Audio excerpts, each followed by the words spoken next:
quick little update.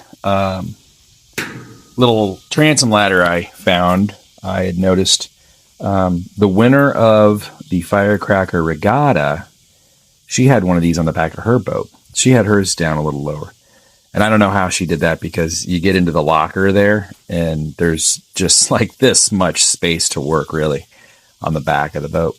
So I've got it bolted through on this side through wood, piece of marine plywood that I've got on the inside of the locker.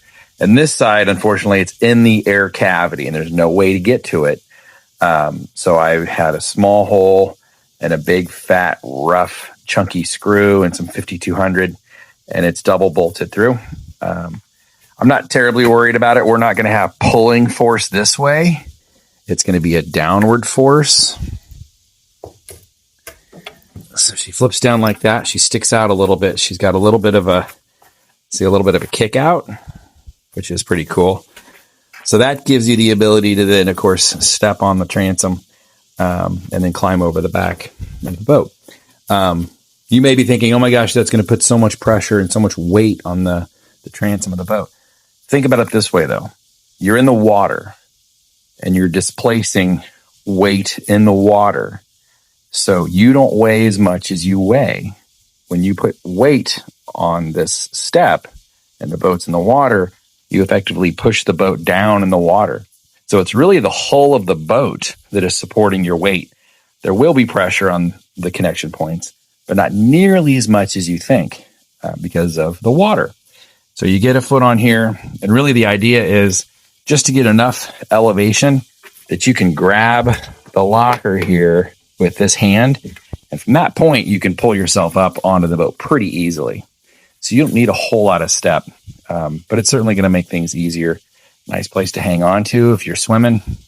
So I was using this line, and I didn't like it so much because it kind of dragged in the water, or I'd have to tie it up. And I was tying it up to where my spinnaker goes. And now I have a spinnaker. I've got to wash it, but so I'll be using those. So this line will disappear more than likely because I'm not going to need it. So pretty cool little update. I think it looks pretty cool. Stowed. It'll be in the up position when we're sailing, and it doesn't interfere with rudder movement at all. You can go hard to lee. I can't really turn much more than that because the mast is in the way. Let me move the mast.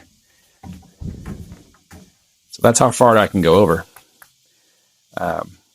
And actually, I can still continue to go over further.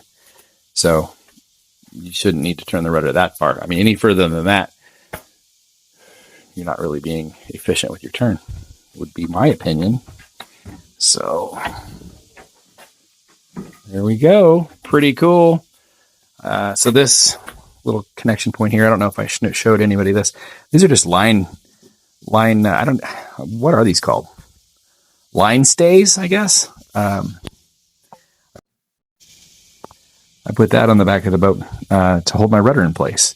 So if you roll the boat over, let's say you turtle and you're completely upside down, your rudder potentially could fall out. There is this stay here, and there's about a pinky width between there, and this moves. So I'm not going to rely on that to save my, $500 aluminum rudder from going 34 feet to the bottom of Lake Perry. So I've got a stopper knot here that goes through the line stay, and then I've just wrapped around this connection point of the rudder. And there you go, you can see a little better. And then I've just tied a bowline right here. So simple enough. You break the bowlines back, and you can undo that, and you can take your rudder off, and you can store it, and you can put your mast holder back on and scoot on down the road.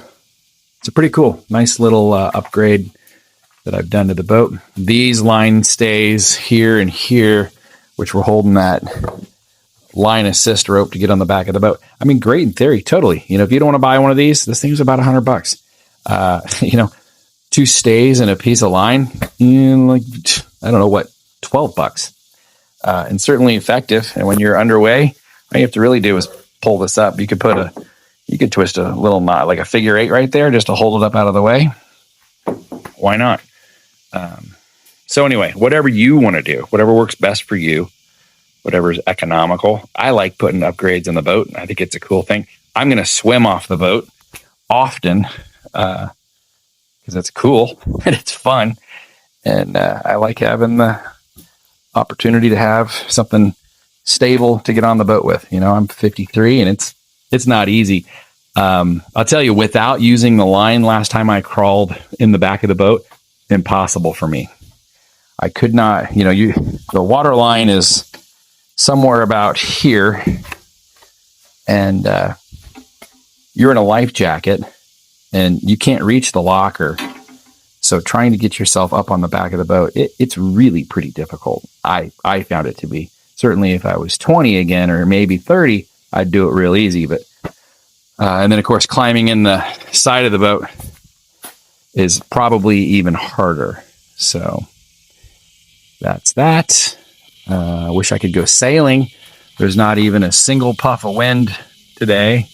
There's been zero breeze. I'm hoping Friday, Saturday, Sunday, I have days of opportunity to sail, and I can get out and go do that. Hey, Monday, Susan and I are going to St. Louis to the St. Louis Zoo. And then Tuesday, I'm dragging back another Sweet 16. It's a white bottom, white top with an ochre stripe and ochre transom and forepeak. It's going to be a good looking boat, I think.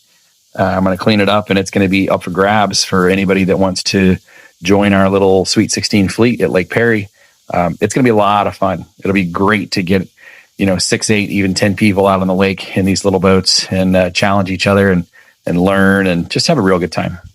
So think about that. I just ended the video, and when I did, these guys came running down the driveway. They're here to eat my apples.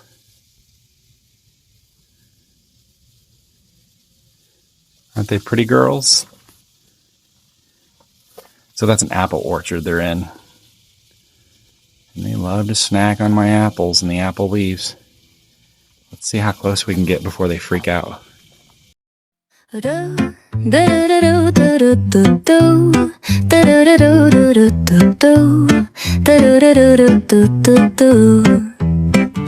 The sun is shining bright like a colorful aurora. It paints the world in hues of orange and white and more. I'm gonna start packing my bag. I'm leaving all worries behind. Let's go, I need to get my own summer style back. The breeze is playing soft through the palm trees loft.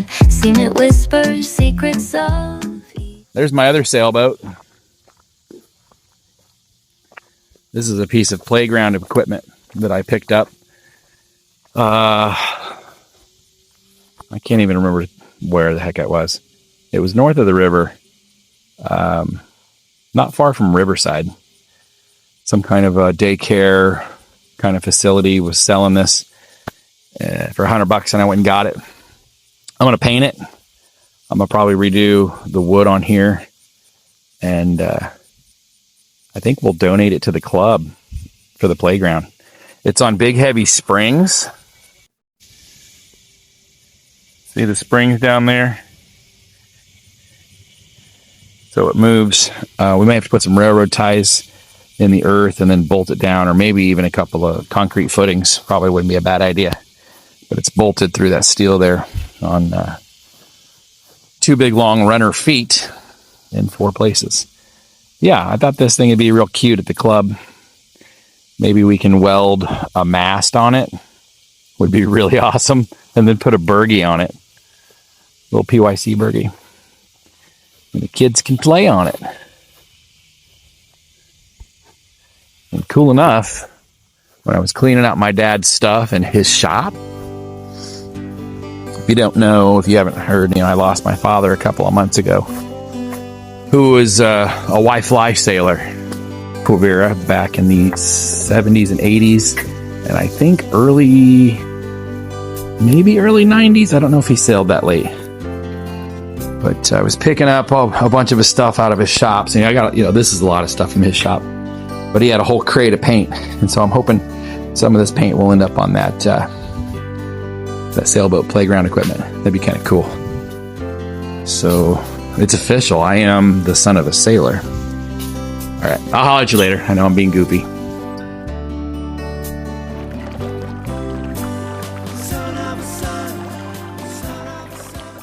Son of a sailor.